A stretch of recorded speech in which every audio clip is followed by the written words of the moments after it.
안녕하십니까. 2021년 9월 7일 새벽 이펙트 시작하겠습니다. 윤석열 전 검찰총장의 고발 사주 의혹, 그것도 프레임이라고 제가 말씀을 드린 적이 있는데, 어쨌든 이것이 며칠 이렇게 굴러가고 그러면서 뉴스버스가 계속 후속 보도를 하는데, 그와 관련해서 이제는 국민의힘 김웅 의원이라는 사람이 핵심 인물로 부상이 됐습니다. 그러니까 김웅 의원이 손준성 검사로부터 받았는지, 당에 전달했는지, 이런 거를 다 공개하면 되는 것 아니냐. 근데 김웅 의원은 기억이 안 난다고 지금 얘기를 하고 있거든요. 그런데 그 김웅 의원이 잠적했다. 이런 보도도 있었고, 본인이 또 부인하고 입장문도 내고 그랬는데, 오늘 아침에 보니까 동아일보하고 어젯밤에 인터뷰를 한 걸로 돼 있고, 그 기사가 오늘 나왔습니다. 우선 그 내용을 소개해드리고, 이게 뭘 의미하는지 하는 부분 제 나름대로 설명을 드리겠습니다. 우선 첫 번째, 고발장을 누가 썼느냐, 이걸 이제 집중적으로 질문을 했는데, 이렇게, 이것도 다른 신문에 나온 인터뷰 내용하고, 인터뷰가 아니라 메시지하고 조금 다릅니다. 예를 들어서 지금까지 알려진 거는 4월 3일 거는 기억이 안 나고, 4월 8일 거는 내가 초안을 잡았다, 이런 식으로 알려져 있었거든요. 근데 동아일보 인터뷰에서는 그걸 뭉뚱그려서 거의 다 부인하고 있습니다. 4월 3일과 8일은 선거를 앞둔 정신없는 시간이어서 선거 막바지 때인데 차를 타고 이동하는 시간 외엔 무조건 잤다.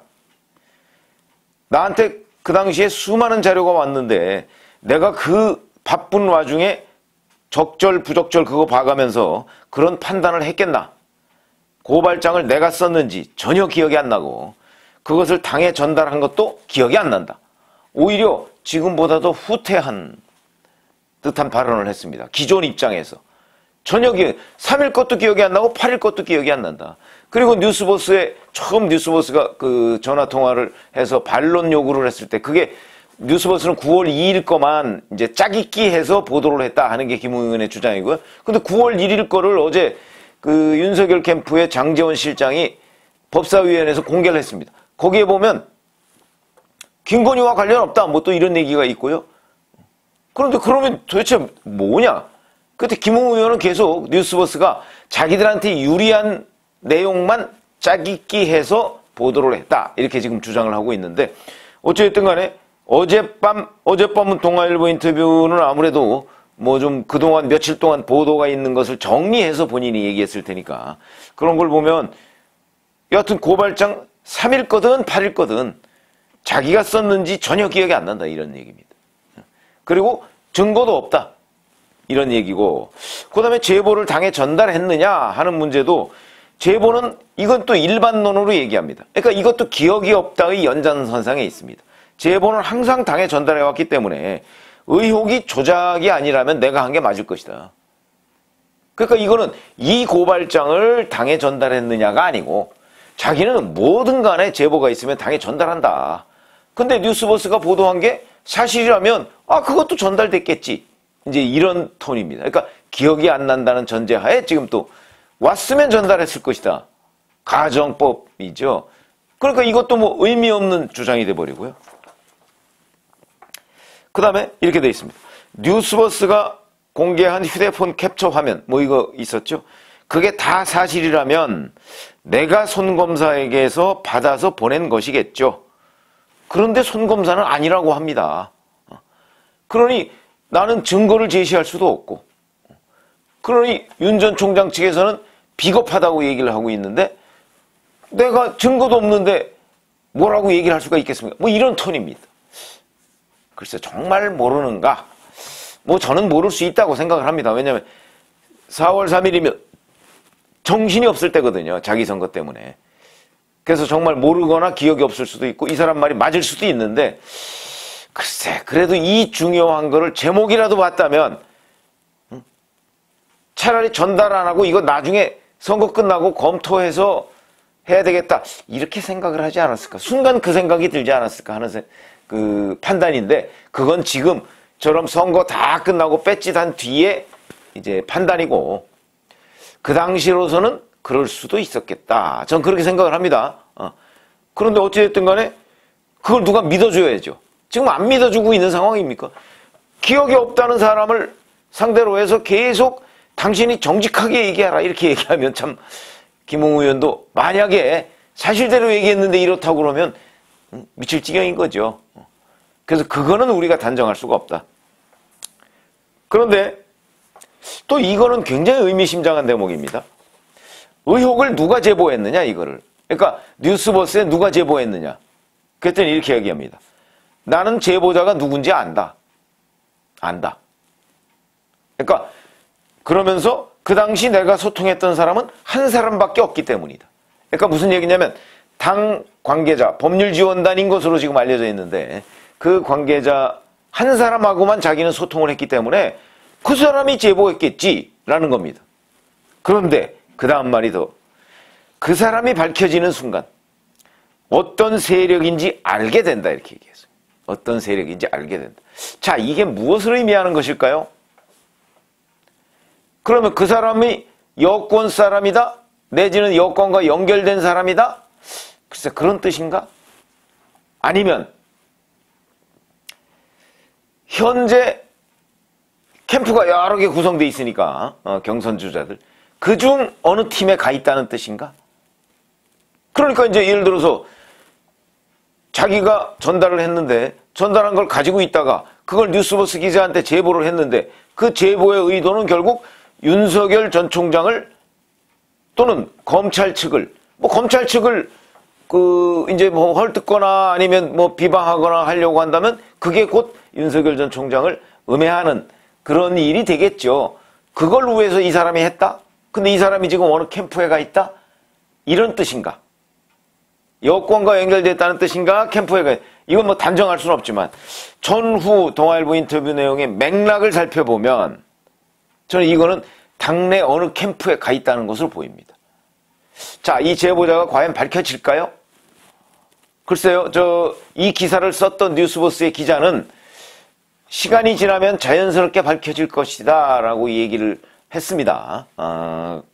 그래서 정말 밝혀질지는 그건 누구도 장담할 수가 없는데 지금 김홍 의원이 얘기한 제보자가 밝혀지는 순간 어떤 세력이다. 그러면 결국 이거를 누가 제보했다. 그런데 그 사람이 예를 들어서 최병묵이라는 사람이 제보했다 그러면 그냥 그 사람이 자연인이다 그러면 어떤 세력인지 밝혀질 바가 없죠. 근데 그 사람이 어느 캠프에 가 있다. 지금 현재. 이러면 바로 밝혀지는 거죠. 아마 이런 뜻으로 보입니다. 저는 그렇게 해석을 합니다. 그러니까 이 부분은 조금 이제 나중에 규명이 될 때까지 좀 밀어놨으면 좋겠고요. 김웅 의원이 얘기한 것 중에 또 하나 의미를 둘 부분이 있습니다. 제3자가 만들었을 가능성. 손준성 검사가 아니고. 이것도 추정인 것으로 보입니다. 이렇게 얘기를 했습니다. 동아일보 인터뷰에서. 내 생각엔 손 검사가 나에게 다른 자료를 보낸 텔레그램 대화방을 가지고 지금 문제가 된 고발장 등과 엮은 것일 수도 있다. 만에 하나 손 검사가 다른 사람에게 보내놓은 걸 나에게 보낼 수 있어서 대화방에 손준성 보냄이 나올 수도 있다. 나도 감이 안 온다. 이렇게 얘기를 했습니다. 이거는 제3자가 이 고발장을 만들었을 가능성, 이 부분을 지금 본인이 추정을 하는 것이죠. 그러면 이 말 자체가 전부 거짓말일 수도 있고, 김웅 의원의 그럴 수도 있고, 정말 이 말이 사실일 수도 있겠다. 이 추정이. 그 두 가지 판단이 가능한데 윤석열 캠프 측에서는 제3자나 또는 시민단체 관계자 이런 사람들이 썼을 가능성을 얘기합니다. 무슨 얘기냐면 이 고발장 이제 뉴스버스도 어제 공개를 했고요. 어제 아침에는 한겨레신문이 공개를 했는데 그 고발장들을 보면 그 고발장에 나와 있는 혐의 사실이라고 하는 것들이 이미 신문에 다 보도가 된 것이다. 그러니까 누구든지 일반인도 작성할 수 있는 부분이다. 거기에 검찰만이 작성할 수 있다는 그런 내용들은 없더라. 그러면 이건 일반인도 충분히 작성할 수 있는 것 아니냐. 이런 얘기고. 그 다음에 거기에 보면 공직선거법과 명예훼손 이런 것들을 하나의 그 고발장에 다 담았다. 공직선거법은 공공수사부에다가 고발을 해야 되는 것이고 또는 서울중앙지검에 해야 되는 것이고 명예훼손 사건은 형사부에 대검 형사부에 해야 되는 건데 글쎄 이걸 보면 이게 법조인이 썼다고 보기에는 조금 문제가 있다. 법조인은 그 두 가지를 구분할 줄 안다. 그러니까 고발장을 썼더라도 2개를 썼을 것이다. 뭐 이렇게 이제 의문을 제기하면서 이거는 법조인이 아니라 제3자가 썼을 것이다라는 의혹을 제기하고 있습니다. 그리고 또 하나, 당시 공공수사부장은 이성윤 라인의 배용원 검사입니다. 거기로 이게 가봤자 당초 자기네들이 만약에 미래통합당 측에 시켜서 고발을 사주하려는 생각이었다면 아니 그 고발장 수신처를 왜 이성윤 라인으로 했겠느냐. 이 말은 상당히 일리가 있습니다. 그거는 바로 그 수사정보정책관 손준성이라는 사람이 결국 추미애 장관이 윤석열 검찰총장을 포위하기 위해서 인사를 해놓은, 그러니까 작년 2월 달에 인사한 그 사람입니다. 근데 그 사람한테 윤석열 전 총장이 이렇게 만약에 들통날 경우에 어마어마한 폭풍을 몰고 올 이런 일들을 시켰겠는가. 그건 삼척동자도 할 일이죠. 어찌 보면. 시킬 리가 없죠. 손준성 검사를 어떻게 믿고서 시킵니까? 추미애 장관이 저 원주지청장 하던 사람을 불러다가 바로 그 검찰총장의 눈과 귀가 되는 자리에 딱 박아놨는데 그 사람을 어떻게 믿고 그런 사적인 걸 시킵니까? 그건 뭐 당연한 거 아닌가요?